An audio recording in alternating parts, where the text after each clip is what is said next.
拉丁美洲治安堪忧，移民不减，人才兼收。Hello， 大家好，我是 J， 我是 KK。最近墨西哥总统选举有38个候选人被杀耶！我们所在的厄瓜多1个月内有3个市长被杀。为什么墨西哥与厄瓜多治安那么差，却那么多人移民来安家呢？难道他们不害怕吗？今天就来聊聊这个话题。先来谈谈最近墨西哥的大选，被称为历史上最血腥选举。在选举过程中，至少有38位候选人遇害，包括造势场合向候选人头部开枪，市长遭人暗杀，甚至在投票当天，歹徒抢走装有500张选票的票箱，还跟警方交火，导致路人死亡啊！真的假的？这个选举也太命悬一线了吧！最终，墨西哥选出史上第一位女总统辛包姆，以59%得票率当选。有趣的是，排在前2名的候选人都是女性，这真的是打破了政坛天花板啊，算是很大的进步哦。新任总统辛包姆在2018年曾担任墨西哥城市长，当时就开始打击贩毒，破纪录缉毒1.6吨。哇，这也是太厉害了吧！最近厄瓜多的总统也随随便便就缴获了1吨毒品哦，有点青出于蓝胜于蓝的感觉啊。现在是要比烂吗？这表示贩毒情况很严重啊！墨西哥新任总统辛包姆会保持前任总统的政策，扩大福利计划并清除腐败，继续执行拥抱而非子弹的策略，希望从根源解决犯罪问题。意思就是会继续打击黑帮渗透吧？哪个政客上台前不是这样说吗？最重要是要派现金还是购物券呢？无论说的如何美好，这次选举过程的血腥暴力程度都说明了在墨西哥的黑帮问题依然很严重。有一个事件就挺有代表性，在6月3日，墨西哥戈蒂哈市长在保镖陪同下离开健身房回家的时候，就在路上被连开19枪，他的保镖也被枪击了，他们紧急送医抢救但无效。据说枪手在行驶中的车辆向他们开枪之后就逃跑了。这种拍电影才有的情节在现实上演，有够乱的啦！更荒谬的是，这位市长去年9月已经被黑帮绑架过1次了，3天后才被救出。他们威胁市长，要求让黑帮渗透接管警察部队啊！那些黑帮已经猖獗到不管白天黑夜都要当家做主，绑架是最后通牒，再不乖乖听话就是要你的命咯。这说明依然有勇敢的人不妥协，要与黑帮斗到底，但这样的结果实在让人沮丧。我们就有个邻居是墨西哥裔的美国人，他退休旅居很多拉丁美洲国家，最后选择在厄瓜多常住。我问他会回去墨西哥吗？他回答 Never Mexico。 到底是什么原因呢？原因嘛，在后面会详细谈谈。如果你关注移民话题，请点赞或订阅，这样就不会错过新影片哦。或许在退休人士心中，来到厄瓜多之后，感觉这里并没有新闻上说的那样不堪，但这并非说没有缺点。之前我们有影片细数过厄瓜多的8大黑暗面，还有我们移民居住1年后的感受，有兴趣的朋友可以回头去看看。但生活成本低、未受污染的环境、低价甚至免费的健保，可能才是大家更看重的原因哦。怪不得厄瓜多经常高居退休排行榜的前列，并非浪得虚名啊。墨西哥在退休榜也是榜上有名的哦，相信也是个好地方啦。但别忘了还有谋杀率排行榜哦，2个都是榜上有名，都是居高前列，都是遥遥领先。看来不相伯仲嘛。虽然现在墨西哥跟厄瓜多已经断交，但都面临同样的治安问题，说是难兄难弟也不为过啊。厄瓜多政府在打击黑帮也是不遗余力，每天都能看到国家警察军队在努力，但各种治安案件还是层出不穷，基本上每天都有，看得让人心惊肉跳啊。最近让人很震惊的是，1个月以内有3个市长被杀。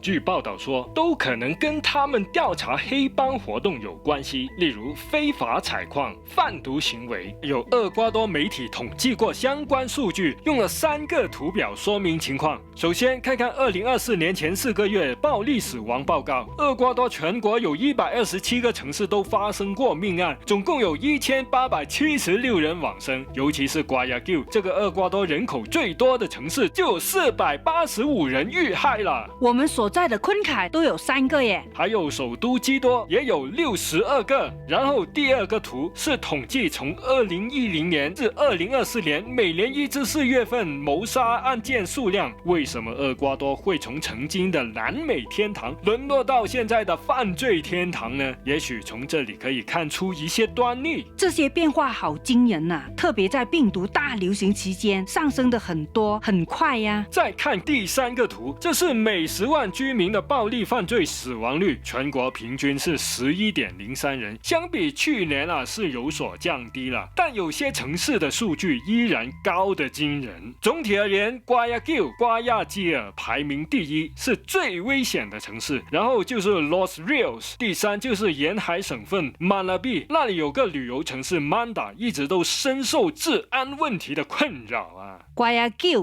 依然是瓜亚 Q 啊，这个美丽的城市什么时候才会有安宁呢？但其实也有好消息了，2024年与2023年同期相比，这些暴力犯罪导致的命案已经减少了 18.5% 哦。听这些数据都听到烦了，作为普通人就是想知道为什么会这样呢？又要什么时候才会解决呢？很多原因呢，可能要说上3天3夜都说不完了。贫富差距大、贪污腐败、帮派林立，这些都是由来已久的深层原因啊。换句话说，就是黑帮跟政客有勾结，然后一起发大财。但这不就是当卖国贼了吗？是啊，很多人都不会同意就这样把家园拱手相让给黑帮，所以你会经常看到厄瓜多的总统，我今天去跑步，我今天又去健身了之类的 pose， 为的就是要保持良好状态，继续跟黑帮战斗嘛。这真的是总统要干的事吗？哈哈，有些厄瓜多民众也有这样的质疑，你能想到的话他们都说过了，无论是批评、讽刺、嘲讽，应有尽有。这是在行使言论自由嘛？至少目前看来，无论是墨西哥还是厄瓜多，都在努力的跟黑帮斗争，都在对付全球最大最有组织的贩毒集团。那就大家一起合作嘛，不要断交啦。别对人家的内政指手画脚了，小心有战狼出来咬你啊！好吧，那我就偷着乐吧，但别忘记点赞哦。对啊，欢迎留言说说你的感受或者提问，我们都会看，都会回复哦。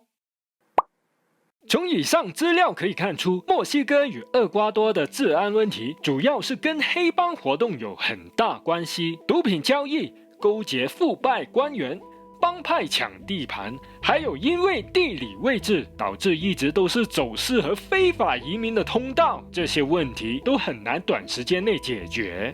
既然墨西哥、厄瓜多治安问题那么差，为什么还有那么多人要跑来呢？特别是最近华人移民也很多耶，他们是脑袋进水了，还是走投无路呢？为什么不选个更安全的地方呢？我想有很多原因啊，但主要有3个方面。第一个原因，逃离原居地。正所谓两害相权取其轻嘛，如果原本身处的地方简直就是危机四伏，难以生存，在那里生活，话不能多说，事不能多做，钱也不能多赚，那些黑帮分子早就已经坐进庙堂，帮主成为一言堂了，还会穿西装打领带，装作很文明的样子，然后还说你不够文明，强迫你要按照他们的要求去做文明人，这样的环境你觉得如何呢？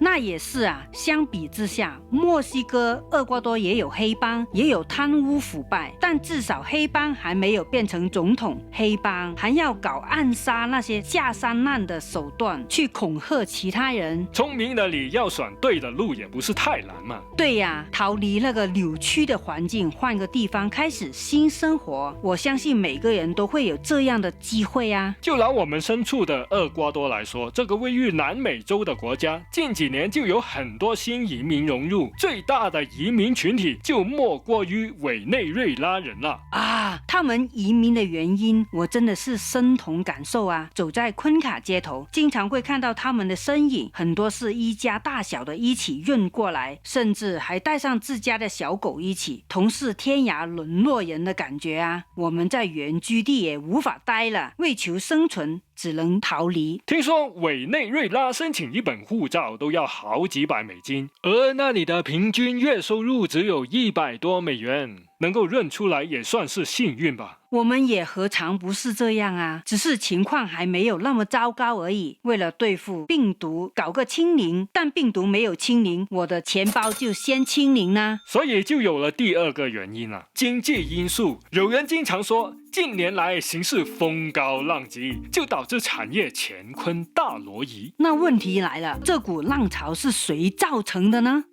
你懂的。现在供应链已经开始转移，墨西哥也成为全球制造业抢攻美国市场又关键又重要的地点，越来越多企业到墨西哥开设公司厂房，甚至连 BYD 都说要进军墨西哥啦。大环境就是这样啦，钱都过去了，人当然要润啦。对啊，要开个公司，第一时间当然是从身边高薪聘请几个信得过的人过去管理嘛。那这条最近才开通的从深圳到墨西哥城的航线，是不是专门为运过去墨西哥而准备的呢？哦，不对，是专门为投资去墨西哥而准备的呢。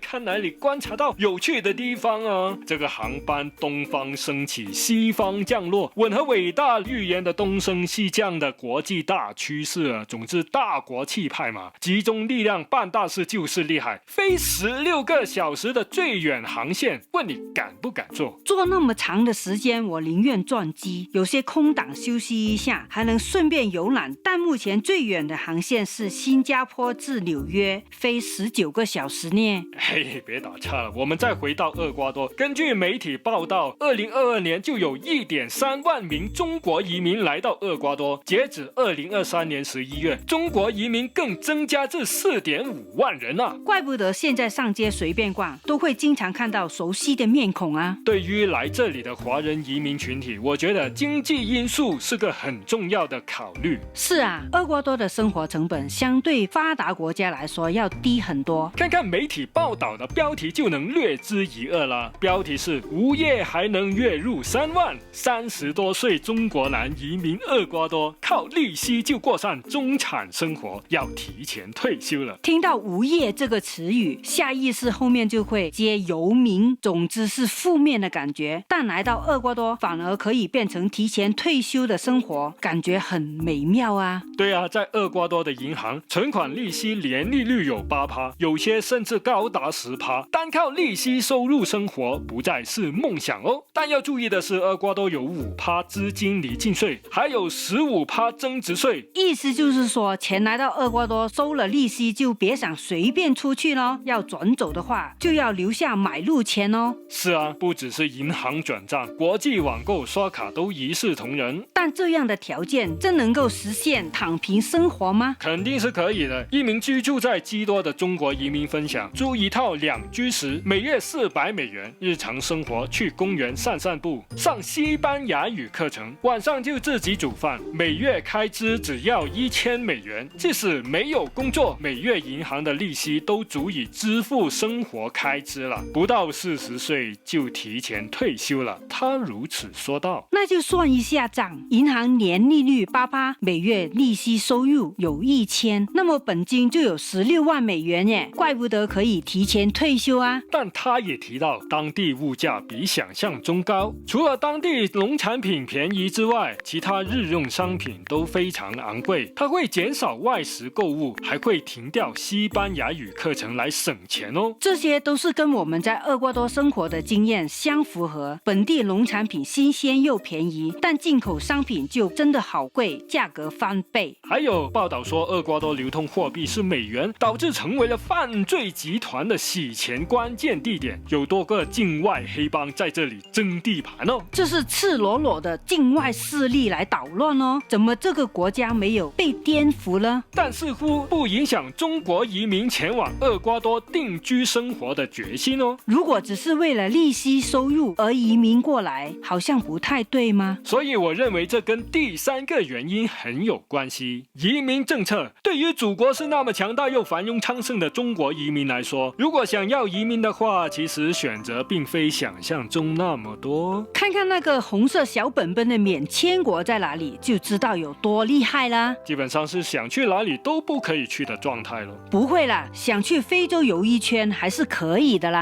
但这些都只是旅游签证，移民政策是另一回事。正如媒体报道所说，厄瓜多的投资移民政策相当友好，可能是全世界门槛最低的投资移民项目，只需要在当地银行存入$46,000，并定期2年就可以获得临时居留签证哦。存款年利率有每年8%，这个移民政策可是吸引了不少人下定决心认啊。对呀，如果想投资移民去发达国家，门槛是非常高。在这个角度来看，厄瓜多对于我们这些没钱、没权、没能力的三无中年移民，算是相当友好的啦。当居住满21个月后，就可以申请永久居留权，在厄瓜多这个第三世界国家靠利息收入过上躺平生活，意想不到吧？这对于其他移民热门目的地来说是有很大优势啦，比如泰国、马来西亚，在我们移民来厄瓜多之前也有考虑过，但了解过政策之后，感觉还是厄瓜多的要求比较实在，难度相对来说低很多。我估计来这里的华人也有很多这样的想法吧。当然，不是每个来厄瓜多的华人都是来过躺平生活哦，那是有更好的选择吗？这就要讲到更多的额外原因啦。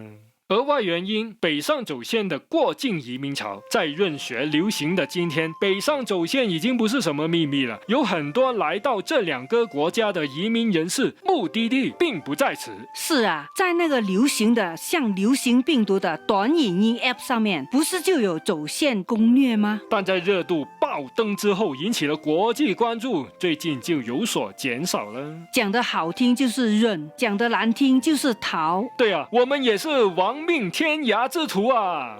到底是为什么呢？才会选择这条路呢？这些人通过旅游免签来到厄瓜多，稍作停留后就会北上哥伦比亚，从这里开始就是非法行为咯。他们要穿越丛林，翻过陆海，经过重重险阻之后来到墨西哥，目标就是要翻墙进入美国。真正的肉身翻墙啊！虽然这条路并不好走，但是一条有明确目标又有希望，但难度很高很危险的路，总比那条乌漆抹黑又无法按照自己想法来前进的路要好一点点吧。不一定哦，不开车掉到山沟沟里面都不好说啊，车上的人还想着弯道超车呢。掉到山沟沟里面就死翘翘了。那么在掉进去之前，想想如何全身而退吧。可以多看看我们的影片，说不定会灵感乍现哦。如果觉得这支影片不错的话，可以请我们喝杯咖啡哦。我们已经开通 Super Fans， 感谢你看到最后。移民要趁早，订阅对你好。今天就差不多了，我们下支影片再见。